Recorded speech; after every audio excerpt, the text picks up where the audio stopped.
What's up, YouTube? My name is Vinny Fraser, also known as Vincentius Music, here with my beautiful fiance, Becca. and we are Real Blow.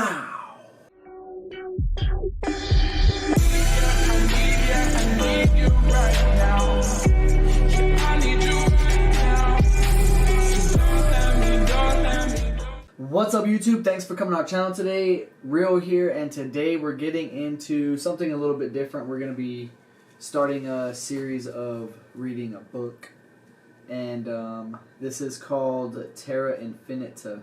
What's up, YouTube? Just jumping in real quick.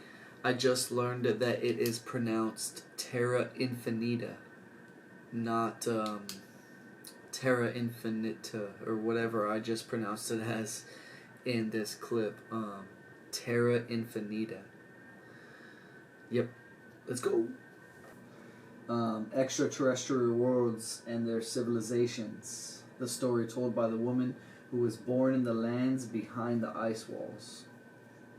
The author is Nos Confunden, which we found out also means we're confused, or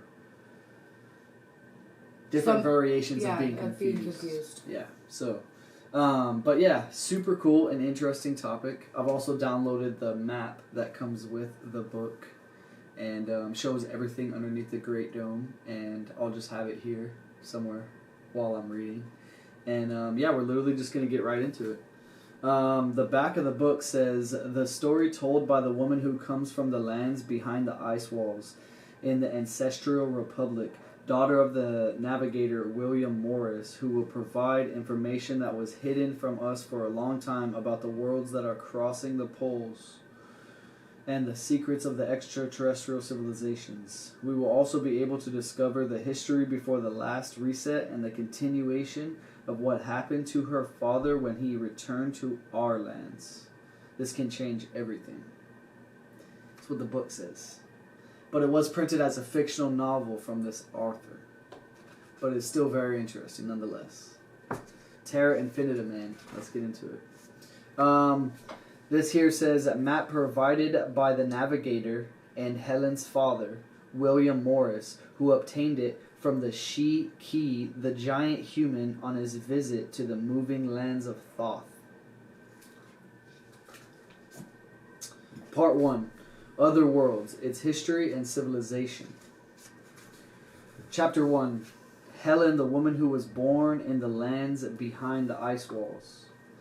9:15 a.m. marked the clock in the suffocating and sad gray room. My eyes barely opened, and they somehow tried to give me an overview of where I really was.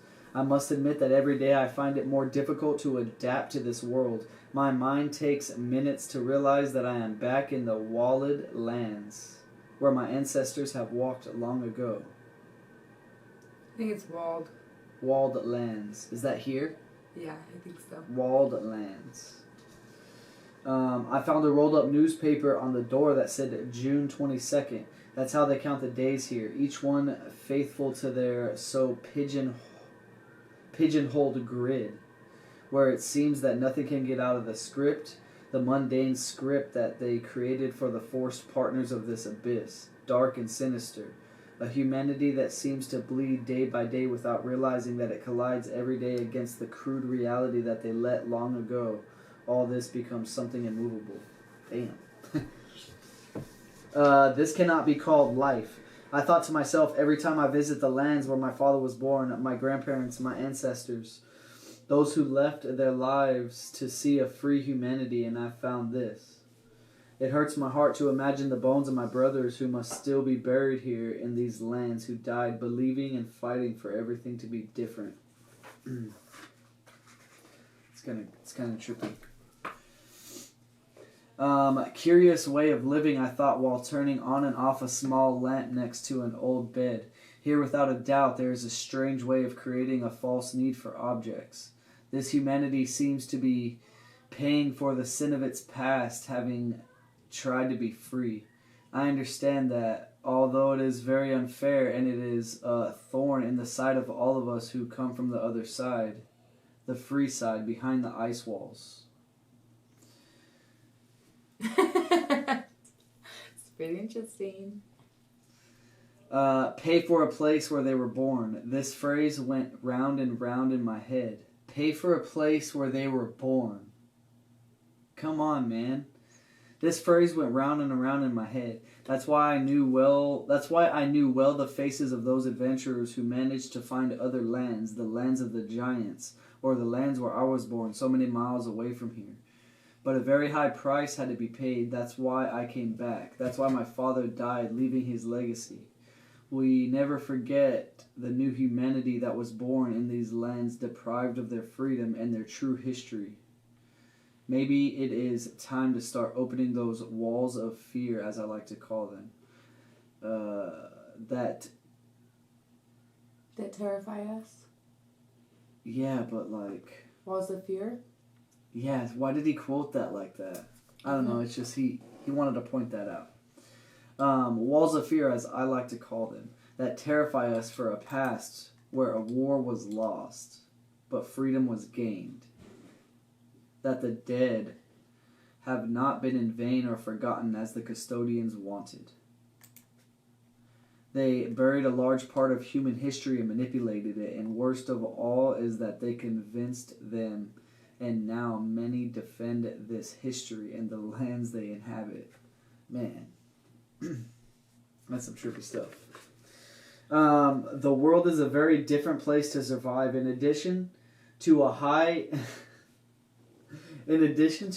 toxicity in what you breathe, eat, drink, there are also enough dangers that make it an unfriendly place, and for those who manage to escape with little desire to return. But as I always say, in my heart, I have these lands so rooted. When I walk through these lands, I reconnect with my past, with my dear father, William Morris, who swore to defend and rescue this humanity from the parasitic hands of the custodians. Also, the amount of wars that were lived throughout the years and are still being lived is really... Hold on, pause. So, I was just looking at this, but I don't know how to do it. Lands of custodians. Yep. It looks pretty creepy. Alright. I think also the amount of wars that were lived throughout the years and are still being lived is really detestable. How they manipulate even in such a basic way as putting different colors in imaginary limits. Different colors in imaginary limits. Or beliefs of all kinds to divide. With that, you can only generate that millions of people lost their lives, even many voluntarily thinking they do it in a just cause. The only just cause is freedom, and that freedom can only be achieved by tearing down the curtains around these lands. Lifting the veil comes at a high price, but it is always worth knowing the truth, even if it is the last thing I can write. How many innocent people have given their lives for this cause? Who does not want to know the true story of our past? It's crazy that it's written as a fictional novel, but the way it's portrayed to us is like, listen to me, please. In this book, I will try to bring clarity, as much possible, on the subject of the known lands and the other worlds behind the ice walls. I will also try to leave detail of everything we know about the civilizations of each of these, also called planets, and a brief... Let's run that back one time. I will also try to leave detail of everything we know about the civilizations of each of these, also called planets, and a brief history of which we got to know, thanks to the book of Shiki, the giant human who gave my father the knowledge that nobody knows in this new humanity, due to the great existing manipulation and the strong conditioning that they exploit from childhood. Man. Pretty good programming. The important thing is that only one person I have met who was really interested in listening to my story, even though I had not revealed my real name or where I had come from. He had been studying this new humanity for a long time. We would not trust this long investigation and information if we did not know that it will be delivered with all the respect and in the way we want. Come on. Besides that, it takes urgency. We are not here to scare anyone, nor give dates of cataclysms or resets or restarts. But we are aware and understand that the situation of recent years is increasingly delicate. We understand that this process can be accelerated, and we are aware of the causes and resulting effects. In case I did not introduce myself yet, my name is Helen Morris, daughter of the navigator William, and born in the lands that surely you do not know, almost 8,000 kilometers behind the ice wall in the direction you know as south. Man, this is trippy. So go south, everybody. Well, this is where she's born. Yeah, but you should probably go there. Her father was smart enough to have her born there, right? So. Yeah, but if you go south, this is the ice walls. Yep, that's the known lands. That's where we are. So south of the known lands. It's down. Yep. So where was she born? Doesn't say yet, does it? I don't know. We said we'd find out. Yeah. Okay. Before I take you on the path of the Terra Infinita and its history, you must understand that much of these texts will not go in line with what you have learned in this circle environment. This is super important right here. But remember, this is a fictional novel. But these texts will not go in line with what you have learned in this circle environment. I will also explain where this term comes from, circle environment. Much of the history told here is possible for you to keep to yourself, and that this book can open up this cause.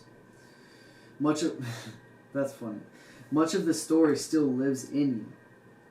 I like that, dude. Much of the story still lives in you because you are also part of it in some way. Only that you have been put to sleep completely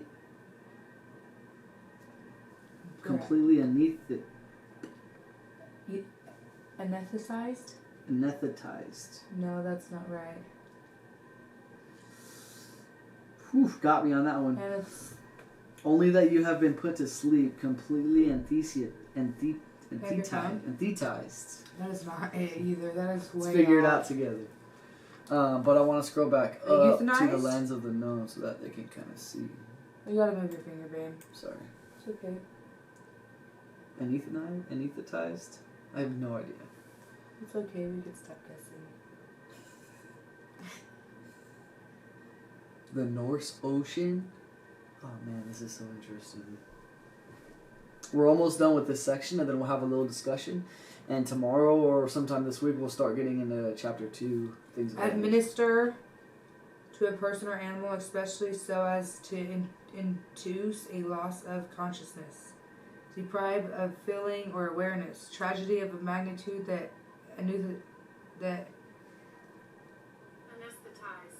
anesthetizes the mind. Ooh, that's hard. Anesthetized. Only that you have been put to sleep completely anesthetized to such an extent that living this life seems normal. Seriously though, come on. A life that one seems to base merely on robotic, repetitive actions, very few are based on love and empathy. The division is every day easier for any reason. And the big media take advantage of any of these weaknesses that have been exploited for a long time. It is also important that you can contrast this information. You should not believe anything about us, but you should question everything. Come on. I love that shit. What you have learned so far and what you will want to make you learn by force. Wait. Let's go back. Let's just go back. One more section. It is also important that you can contrast this information. You should not believe anything about us, but you should question everything. What you have learned so far and what you will want to make you learn by force. What they will want to make you learn by force. Always try to surround yourself with people who not only deliver a message of empathy and love, but who really carry it forward and do not generate any division. So do not be surprised if any of this sounds familiar. Embrace the ideas that you like the most. Embrace them tightly and always trust what you feel. What comes from your heart, your mind will try to manipulate and confuse you. What comes from your heart, your mind will try to manipulate and confuse you. Man, that's dope. My father left these lands in times of war, and when I returned, I found it almost in the same situation. As you will see, the security that one seeks in times of war is the same that generates them. In other words, there is no such security from any country or government or political party or any leader of any kind. It is only you humans against those who pull the strings from the dark today, called custodians, the watchers, caretakers, the corrupt brotherhood, the tree protectors, kuihas, the energy absorbers. And I think I have heard many other terms, but we will stick with the first of them. Although I usually call them the parasitic race, it fits them perfectly. They are here since almost the beginning of humanity, and whether we like it or not, they manage and have control of these lands today. Can anything be done against this? The answer is simple. Yes. But for that we have to go into many points and find many of their weaknesses as well as strengths. Knowing the enemy is the best way to get to break free from their control and or end up defeating them. The custodians. Let's read all those names one more time. The custodians, the watchers, caretakers, the corrupt brotherhood, the tree protectors. Come on, that one's crazy. The energy absorbers. The fucking custodians, man. Custodians. And that is the end of the little chapter 1, I believe. But, yeah, chapter 2 is next, called The Great Dome. That'll be for the next episode. Terra Infinita, man. This book is available for like $15, $12, $16, I forget. Super good price for something so interesting, man. And, you know, you'll find that some of the hidden truths in the world really do come at the highest of prices, just like it just said in this book. So the fact that this super interesting book is so cheap and hardly anybody knows about it is super awesome. So I just wanted to spread it, and we both really want to read it. So this is going to be a fun series of episodes for us. And that first little section was really interesting. Like, I feel like it described us fairly accurately and kind of opened me up to a lot of things that I've been thinking about. But yeah, chapter 2 will be next. Terra Infinita. I guess I hope you guys enjoyed that, and I don't know, comment below, let us know what you guys think, and we'll catch you guys in the next episode. Real reactions? We out of here. Wait, real? We out of here.